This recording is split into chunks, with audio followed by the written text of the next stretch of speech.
Media మిత్రులకు, తెలుగు ప్రజలకు మీ మంగ్లీగా నేను ఒక్క విషయం చెప్పదలుచుకున్నాను. చట్టం ఎవరికి చుట్టం కాదు. తప్పు ఎవరు చేసినా శిక్షార్హులే. ఈ మైక్రో ఫైనాన్స్ అనే పదమే నాకు తెలియదు. అలాంటిది నేను ఇంత పెద్ద కుట్ర చేశాను అనే అభియోగాలు నాపై రావడం నన్ను చాలా దిగ్భ్రాంతికి గురి చేసింది. నన్ను ఆదరిస్తున్న తెలుగు కుటుంబ సభ్యులకు మళ్ళీ చెప్తున్నా, మీ మంగ్లీ ఎలాంటి తప్పు చేయలేదు. ఈ కేసుకు నాకు ఎలాంటి సంబంధము లేదు. అబద్ధాన్ని అబద్ధమని చెప్పి ఇంత గొంతు చింపుకొని చెప్తున్నా కూడా నాపై బురద చల్లడం ఆగడమే లేదు. అందుకే ప్రతి చేతిలో ఉన్న మొబైల్ కు, రిమోట్ కు నా మొర చెప్పుకుంటున్నాను.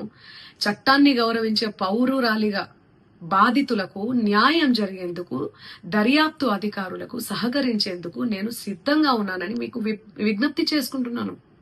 మంగ్లీ ఎలాంటి తప్పు చేయలేదు, చేయదు కూడా.